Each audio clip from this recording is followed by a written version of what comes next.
Chapter 13, The Giver. Days went by in weeks. Jonas learned through the memories the names of colors, and now he began to see them all in his ordinary life, though he knew it was ordinary no longer and would never be again. But they didn't last. There would be a glimpse of green, the landscape lawn around the central plaza, a bush on the riverbank, the bright orange of pumpkins being trucked in from the agricultural fields beyond the community boundary. Seen in an instant, the flash of brilliant color, but gone again, returning to their flat and hueless shade. The giver told him that it would be a very long time before he had the colors to keep. But I want them, Jonas said angrily. It isn't fair that nothing has color. Not fair? The giver looked at Jonas curiously. Explain what you mean. Well, Jonas had to stop and think about it. If everything's the same, then there aren't any choices. I want to wake up in the morning and decide things, a blue tunic or a red one. He looked down at himself, at the colorless fabric on his clothing. But it's always the same, always. And then he laughed a little. I know it's not important what you wear. It doesn't matter, but it's the choosing that's important, isn't it? Said the giver. Jonas nodded. My little brother, he began, and then he corrected himself. No, that's inaccurate. He's not my brother, not really. But this new child that my family takes care of, his name's Gabriel? Yes, I know about Gabriel. Well, he's right at the age where he's learning so much. He grabs toys when we hold them in front of him. My father says he's learning small muscle control, and he's really cute. The giver nodded. But now that I can see colors, at least sometimes, I was just thinking, what if we could hold up things that were bright red or bright yellow, and he could choose instead of the sameness? He might make wrong choices. Oh. Jonas was silent for a moment. Oh. I see what you mean. It wouldn't matter for a new child's toy, but later it does matter, doesn't it? We don't dare to let people make choices of their own. Not safe, the giver suggested. Definitely not safe, Jonas said with certainty. What if they were allowed to choose their own mate and they chose wrong? Or what if, he went on almost laughing at the absurdity, they chose their own jobs. Frightening, isn't it? Said the giver. Jonas chuckled. Oh, so very frightening. I can't even imagine it. We really have to protect people from wrong choices. It's safer. Yes, Jonas agreed. Much safer. But when the conversation turned to other things, Jonas was left still with a feeling of frustration that he didn't understand. How do you learn? Whenever you're younger, you learn through mistakes, right? Parents say, don't touch that. It's like a bee, right? Don't touch that bee. That bee is going to sting you. You get stung. Do you touch a bee again? No, because you learn through mistakes. And that's just a really simple example. I mean, you get older, what happens if you don't do your homework? Then you're missing your points. You get older even than that, and you don't pay your bills. It's going to cost money, or you're going to lose your house. Like, there are always consequences. So protecting people from consequences, is that necessarily a good way of getting them to learn? No, because then they're disciplining them for things that they just think is wrong. Right, yeah. There's only one moral compass, right? Like, there's not a lot of different options. There are no other options.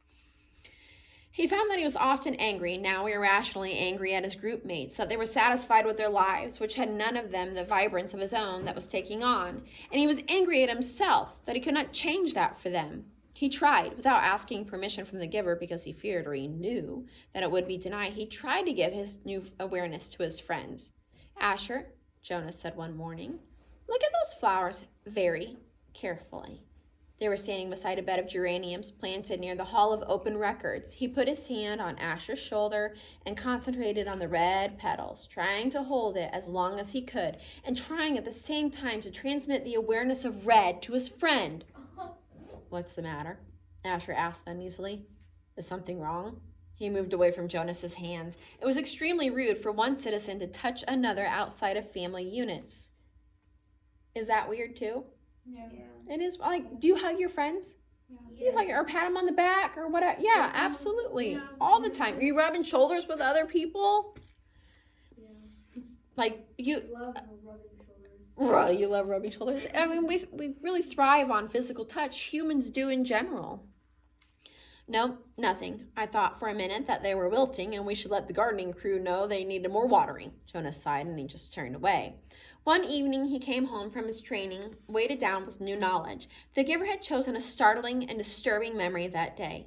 Under the touch of his hands, Jonas had found himself suddenly in a place that was completely alien, hot and windswept under a vast blue sky.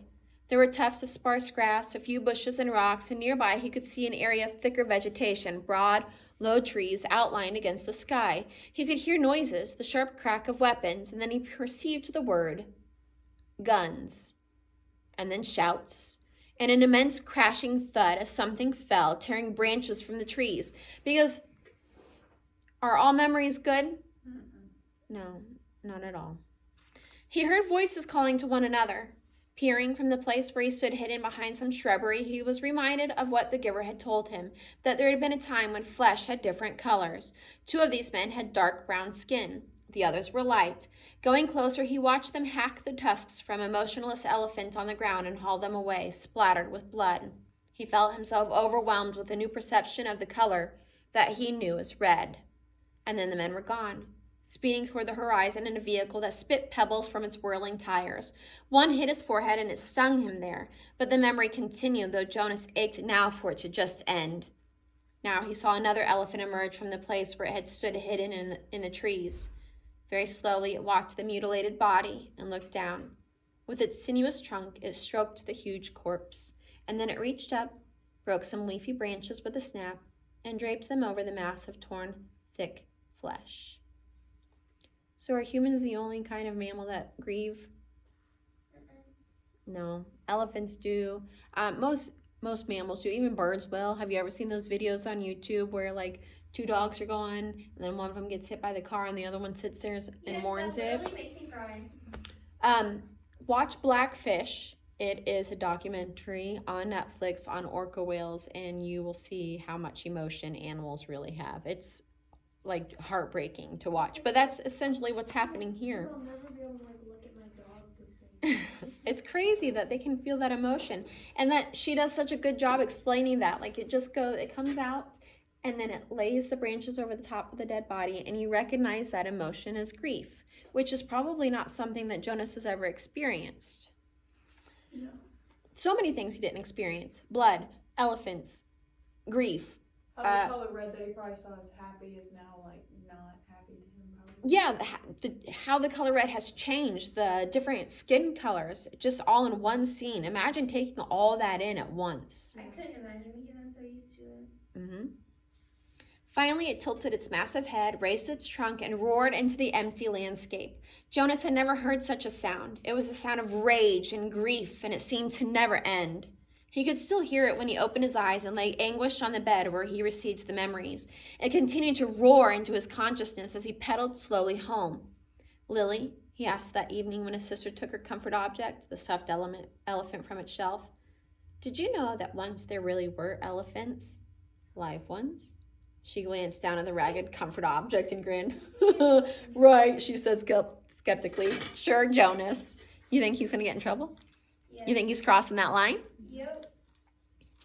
Jonas went and sat beside them while his father untied Lily's hair ribbons and combed her hair. He placed one hand on each of their shoulders. With all of his being, he tried to give them each a piece of memory, not of the tortured cry of the elephant, but of the being of the elephant, of the towering, immense creature and the meticulous touch with which it had tended its friend at the end. But his father had continued to comb Lily's long hair, and Lily, impatient, had finally wiggled under her brother's touch. "Jonas, you're hurting me with your hand." "I apologize for hurting you, Lily," Jonas mumbled, and he took his hand away. "Accept your apology," Lily responded indifferently, stroking the lifeless elephant. "Giver," Jonas asked once, as he prepared for the day's work, "don't you have a spouse? Aren't you allowed to apply for one?" Although he was exempted from the rules against rudeness, he was aware that this was a rude question. But the giver had encouraged all of his questions, not seeming to be embarrassed or offended by even the most personal ones. The giver chuckled. "No, there's no rule against it. And I did have a spouse. You're forgetting how old I am, Jonas. My former spouse lives now with the childless adults." So the giver was married. Do you find that surprising? And then what happens after your kids are raised? Where do you go? To a different part of the community, right? And you go into a community where there are childless adults. Oh, of course, Jonas had forgotten the giver's obvious age. When adults of the community became older, their lives became different. They were no longer needed to create family units. Jonas's own parents, when he and Lily were grown, would go live with the childless adults. You'll be happy to apply for a spouse, Jonas, if you want to. I'll warn you, though, that it will be difficult. Your living arrangements will have to be different from those of most family units because the books are forbidden to citizens. You and I are the only ones with access to books. Jonas glanced around at the astonishing array of volumes. From time to time now, he could see their colors with their hours together, his and the giver's consumed by conversation and by the transmission of memories. Jonas had not yet opened any of the books, but he read the titles here and there and knew that they contained all the knowledge of centuries and that one day they would belong to him. So if I have a spouse and maybe children, I will have to hide the books from them? The giver nodded. I wasn't permitted to share the books with my spouse. That's correct. And there are other difficulties too. You remember the rule that says the new receiver cannot talk about his training? Jonas nodded. Of course he remembered. It had turned out by far to be the most frustrating of the rules that he was required to obey. When you become the official receiver, when we're finished here, you'll be given a whole new set of rules. Those are the rules that I obey. And it won't surprise you that I am forbidden to talk about my work to anyone except the new receiver, which is you, of course. So there will be a whole part of your life which you won't be able to share with a family. It's hard, Jonas. It was hard for me. You do understand, don't you, that this is my life? The memories? Jonas nodded again, but he was puzzled. Didn't life consist of things that you did each day? There wasn't anything else, really. I've seen you taking walks, he said. The giver sighed. I walk, I eat at mealtime, and when I am called by the committee of elders, I appear before them and give them counsel and advice. Do you advise them often? Jonas was a little frightened at the thought that one day he would be the one to advise the ruling body. But the giver said no, rarely. Only when they are faced with something that they have not experienced before. And then they call upon me to use memories and advise them, but it very, very seldom happens. Sometimes I wish they would just ask for my wisdom more often. There are so many things I could tell them, things I wish they would change, but they don't want change. Life here is so orderly, so predictable, so painless. It's what they've chosen. I don't know why they even need a receiver then if they never call upon him, Jonas commented. They need me and you, the giver said, but he didn't explain. They were reminded of that 10 years ago. Well, what happened 10 years ago, Jonas asked. Oh, I know. You tried to train a successor and it failed. Why? Why did that remind them? The giver smiled grimly. When the new receiver failed, the memories that she had received were released. They didn't come back to me. They went...